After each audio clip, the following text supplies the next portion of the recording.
A partir de este lunes 2 de enero tendremos una verdadera revolución en materia previsional. Se van a empezar a incorporar paulatinamente los trabajadores independientes al sistema. Al principio va a ser voluntario y va a ser gradual hasta llegar a ser obligatorio en el 2015, para hablar sobre los desafíos, la necesidad que existe de cotizar y por qué la autoridad, cuando hizo la reforma previsional del 2008, incluyó a los independientes. Estamos con Nicolás Stark, director gerente de CIEDES, que es el área de estudios de la Cámara Chilena de la Construcción. El área de estudios sociales. Estudios sociales, sí. Especialistas en previsión. Previsión y otras materias vinculadas a los temas sociales.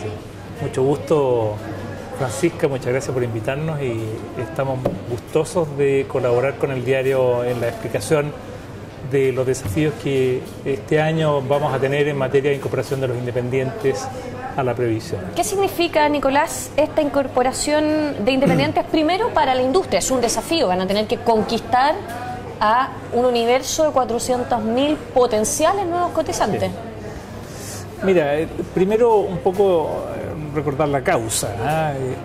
Efectivamente, la reforma del 81 creó un sistema donde cada uno, sobre todo los trabajadores dependientes, deben crear un suficiente ahorro que les permita pagar una pensión. Se pensaba en ese momento que lo virtuoso del sistema iba a ser atractivo no solamente este nuevo mecanismo para los dependientes, sino que de manera especial para los independientes, pero no ha sido así. De hecho, no más del 5% de los trabajadores que se estima forman parte de la masa de trabajadores independientes hacen aporte a la previsión. Un poquito más de 55.000 cotizantes son independientes.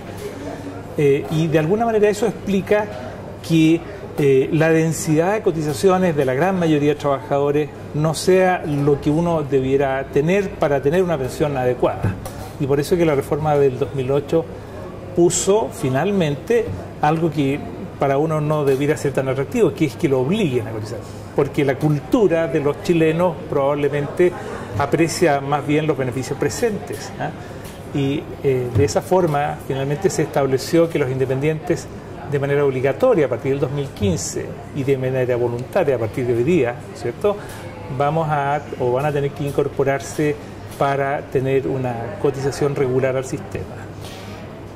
¿Cuál es el desafío que hay detrás de esto? Y lo pregunto porque actualmente, por ejemplo, tenemos a Europa, que está bastante complicado porque es el Estado el que se está haciendo cargo de las pensiones, mientras que en Chile la cotización independiente y la cotización obligatoria pero individual es el soporte de nuestras futuras pensiones. Sí.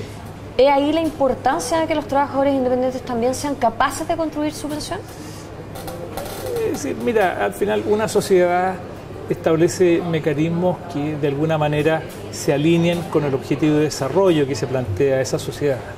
En Chile, cuando se impulsó una reforma derivada de la crisis de un sistema antiguo, lo que se pretendía era establecer incentivos para que el trabajo se desarrollara.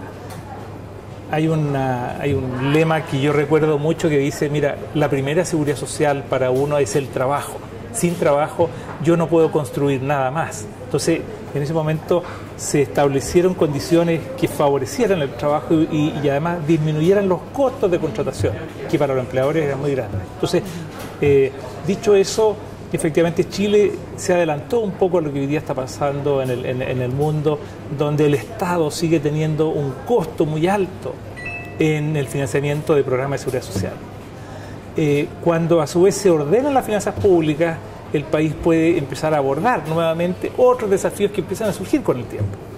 Entonces, en la reforma previsional de 2008, por una parte, se estableció o se concluyó en el diagnóstico que los independientes efectivamente no tenían costumbre de cotizar y se estableció un plazo prudente para que se empezara a hacer de manera obligatoria a partir del 2015. ¿Cuál es el desafío acá también, no solo de la industria en atraer a estas personas, sino que de la autoridad y de ustedes, por ejemplo, que ustedes se ganaron el Fondo de Educación Previsional, que uno de los desafíos para este 2012 es enseñarle a las personas por qué es importante cotizar?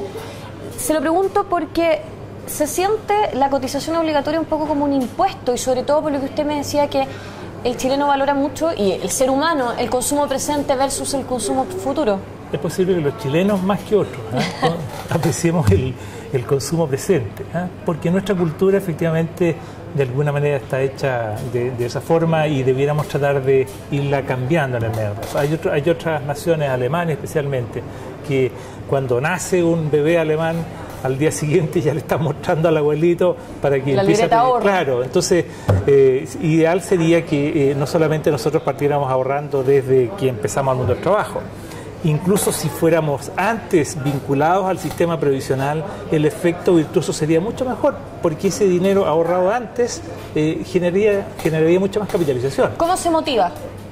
Primero con educación previsional, con educación familiar, obviamente adecuada a los niveles de entendimiento. Yo a un chico, ¿cierto?, en el pre-kinder no le voy a hablar del decreto de ley 3500, le voy a hablar de la importancia de ahorrar, le voy a probablemente a mostrar un chanchito, voy a generar algún juego que incentive, ¿cierto?, o que premie el ahorro, y también con participación de la familia. Pero eso es el primer elemento, la educación previsional. El segundo elemento es, yo diría, el fortalecimiento de los conceptos que a uno le vayan mostrando, que desde joven uno tiene que construir el ahorro para que cuando uno llegue a viejo y deje de trabajar, mantenga la calidad de vida. Porque muchas veces nos encontramos ya pronto a jubilar, que voy a tener una pensión bastante menor que la que yo esperaba y probablemente voy a tener que empezar a hacer sacrificios a nivel de la familia que no siempre son aceptados y se generan los dramas, digamos. ¿Qué hacemos con este viejo? Claro, y eso es muy común.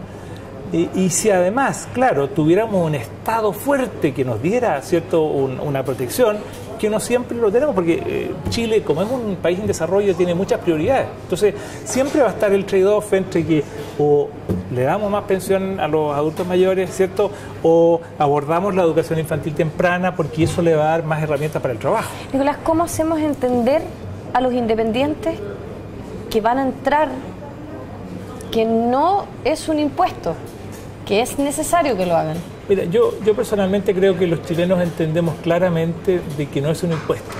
Lo que pasa es que probablemente siempre aparece otra prioridad en nuestro gasto.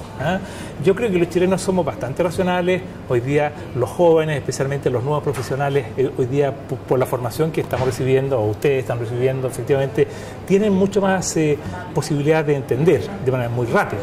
Sin embargo, el tema es cómo hacer que la prioridad también incluya a la preparación para la vejez. En ese sentido, hablemos de lo práctico. Este 2012, entonces, empezamos con el 40% de la renta imponible voluntaria.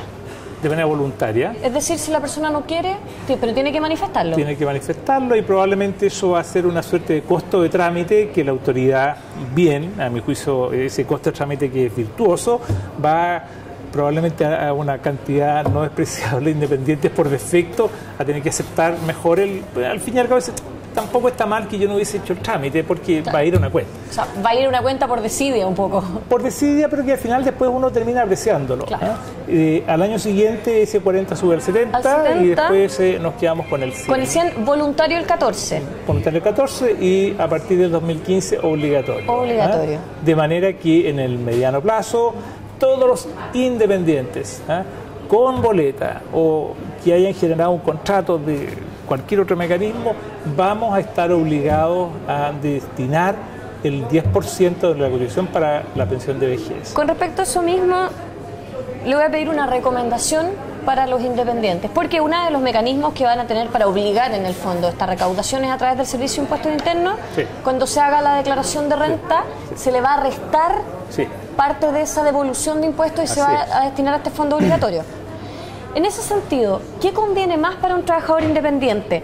¿Hacerlo con la declaración de renta y recibir menos declaración de renta o ser riguroso y depositar mensualmente en la AFP? Yo prefiero el segundo mecanismo. Siempre duele menos, digamos, porque probablemente en abril o mayo, cuando venga la devolución, voy a tener la posibilidad de pensar en que con eso voy a cambiar el pie para un auto, en fin. Pero siempre aparece el típico dilema que hoy día probablemente tiene un independiente que no ahorra. Entonces yo sugiero mejor que efectivamente empecemos a hacer el sacrificio de una vez y generemos la rutina. La rutina. Eso al final premia porque también vamos a haber ganado 12 meses antes de aporte, de interés, digamos. En cambio, si recién lo hacemos en mayo del año siguiente, efectivamente perdemos. Y puede ser que entremos en baja, por decir algo. Exactamente. En el fondo. Entonces yo sugiero siempre que lo incorporemos en nuestras rutinas mensuales. Siempre lo que es extraordinario, digamos, suele ser más difícil de entender o suele tener otras prioridades para uno y por lo tanto se complica la decisión. Con respecto a la educación previsional, para ir cerrando, ¿es suficiente lo que se está haciendo o falta más? Ustedes, como decía, se adjudicaron un fondo de educación previsional, claro, y están trabajando en educar independientes ahora. Mira, hemos hecho un trabajo bastante interesante que yo espero que la autoridad lo aprecie, porque en definitiva estos son instrumentos donde los privados colaboramos con el gobierno y con la industria en la difusión de conceptos previsionales. Nosotros hemos desarrollado un programa con 8 líneas de trabajo donde hemos tenido más de 33.000 estudiando por e-learning, que es algo inédito en Chile. También hicimos una publicación en la prensa durante 8 semanas, estuvimos saliendo todo, hemos tenido difusión en alrededor de 25.000 personas en obra. De esas 25.000 hemos ido a 15.000 trabajadores de las empresas constructoras que entran y salen del mercado del trabajo a explicarles la importancia. Entonces, yo personalmente siempre pienso que la inversión que hagamos va a generar un gran beneficio primero para el país, porque vamos a tener gente que habrá sido capaz de construir su futuro y no depender de la ayuda del Estado, que cada uno se sienta orgulloso que fabricó su futuro. Eso es el primer beneficio. ¿Es suficiente o falta más? Yo personalmente creo que la industria debe también tomar las AFP. Las AFP, efectivamente. Y los otros mecanismos que también ofrecen ahorro complementario, los fondos mutuos, los fondos de inversión, las administradoras de fondos para la vivienda, que son opciones que también tenemos los chilenos para hacer ahorro provisional voluntario. Pero por parte del gobierno, ¿es suficiente el esfuerzo o podría ser aún más en dinero si consideramos que por cada una de las pensiones, por cada trabajador independiente que se logra cautivar, son de partida 75.000 pesos menos cuando jubile de pensión básica solidaria? Bueno, yo creo que ese es el fundamento que al ministro de Hacienda de esa época le permitió asumir, porque siempre los ministros de Hacienda tienen un montón de prioridades. Entonces, probablemente el ministro de Hacienda de ese momento dijo, pero ¿por qué voy a incorporar, no sé, 3 o 4 millones de dólares más de gasto anual, de por vida? Pensiones, claro. Pero la razón fundamental es que efectivamente por cada trabajador que entiende que es importante el ahorro, probablemente le va a provocar un gran ahorro también al Estado. Y el Estado va a tener más dinero para atender otras necesididades. Por eso le pregunto, ¿es suficiente con lo que se está destinando en este momento? Yo siempre creo que efectivamente es poco lo que se hace, sobre todo en la fase de formar conciencia. Cuando lleguemos al estado de los alemanes, probablemente yo evaluaría, pero para eso nos falta mucho. Así que yo invito a que efectivamente hagamos educación previsional. Les agradecemos a ustedes que también efectivamente son un medio muy importante para incentivar eso y toda la comunidad que efectivamente pueda entregar un mensaje de incentivo al ahorro. Bueno, entonces vamos a tener un nuevo desafío para la industria de pensiones. Vamos a ver cómo se comporta tanto el mercado privado con la motivación para los independientes y cómo responden los independientes. Nicolás, muchas gracias por esta entrevista. Muchas gracias a ti pues, y a tus órdenes.